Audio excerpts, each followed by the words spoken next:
ইসরায়েলের যুদ্ধবিমানগুলোকে দেখা মাত্রই কেন ধ্বংস করার ঘোষণা দিল ইরানের সামরিক বাহিনী? ইরানের বিরুদ্ধে এখনও অভিযান শেষ হয়নি। সম্প্রতি এমন আগ্রাসী মন্তব্যই করেছিলেন ইসরায়েলের প্রধানমন্ত্রী বেনিয়ামিন নেতানিয়াহু। তার এমন আগ্রাসী মন্তব্যের পরই ইরানের আকাশসীমার কাছে ঘুরঘুর করছে ইসরায়েলের একাধিক যুদ্ধবিমান। তবে কি আরেকটি যুদ্ধের দিকেই অগ্রসর হচ্ছেন নেতানিয়াহু? যদিও মার্কিন প্রশাসনের সাথে সাময়িক যুদ্ধবিরতিতে রয়েছে ইরান, তবে ইহুদিবাদীরা এক্ষেত্রে সীমা লঙ্ঘন করলেই গর্জে উঠবে তেহরান, এমন হুঙ্কার এসেছে ইরানের সামরিক বাহিনীর শীর্ষ মহল থেকে। প্রশ্ন হলো, যুক্তরাষ্ট্রের সিদ্ধান্ত উপেক্ষা করে ইরানের বিরুদ্ধে কি যুদ্ধে জড়ানোর সাহস দেখাবে ইসরায়েল?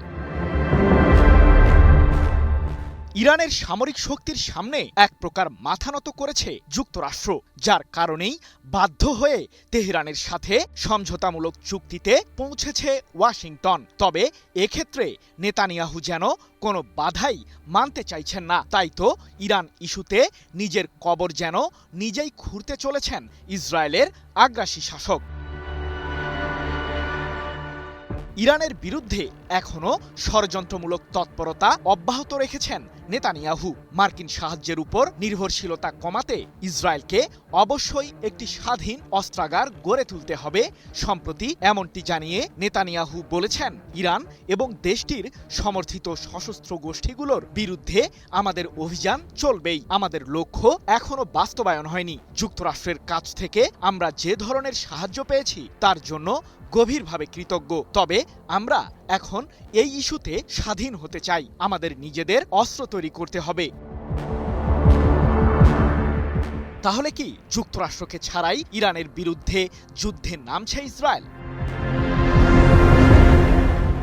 পাকিস্তানের জোরদার মধ্যস্থতার কারণেই চলতি মাসের 18 তারিখ ইরানের সাথে যুদ্ধবিরতিতে যেতে সমঝোতামূলক চুক্তিতে সই করেন মার্কিন প্রেসিডেন্ট ডোনাল্ড ট্রাম্প, যার মাধ্যমে টানা কয়েক মাস ধরে চলা অচলাবস্থার কিছুটা হলেও নিরসন হয়। কিন্তু এক্ষেত্রে ইসরায়েল যেন সর্বদাই উল্টো পথকেই বেছে নিতে চাইছে। ইরানের বিরুদ্ধে আবারও ষড়যন্ত্রমূলক তৎপরতা চালাতে দেশটির আশপাশে নিজেদের যুদ্ধবিমানগুলো উড়িয়েছে ইসরায়েল।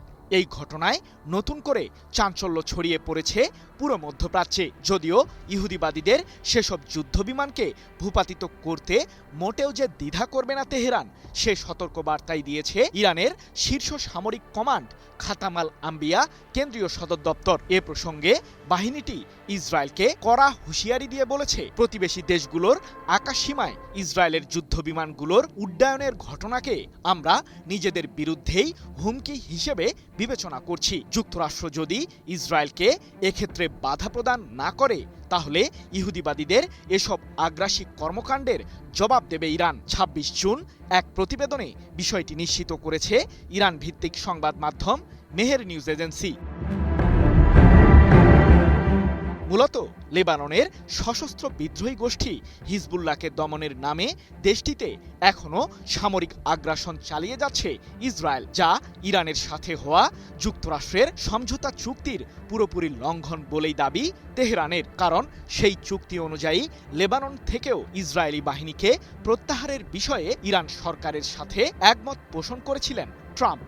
কিন্তু বিষয়টিকে নিজেদের স্বার্থবিরোধী হিসেবেই বিবেচনা করছে ইহুদিবাদীরা। তবে কি সহসাই কাটছে না মধ্যপ্রাচ্য সংকটের জট? JBS holdings limited.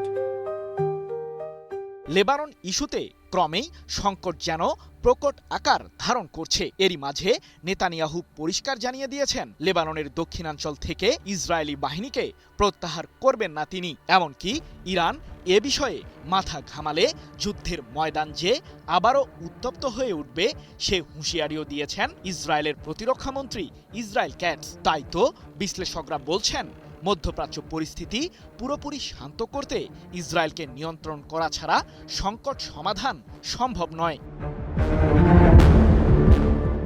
সৃজন মাহমুদ, নিউজ 24।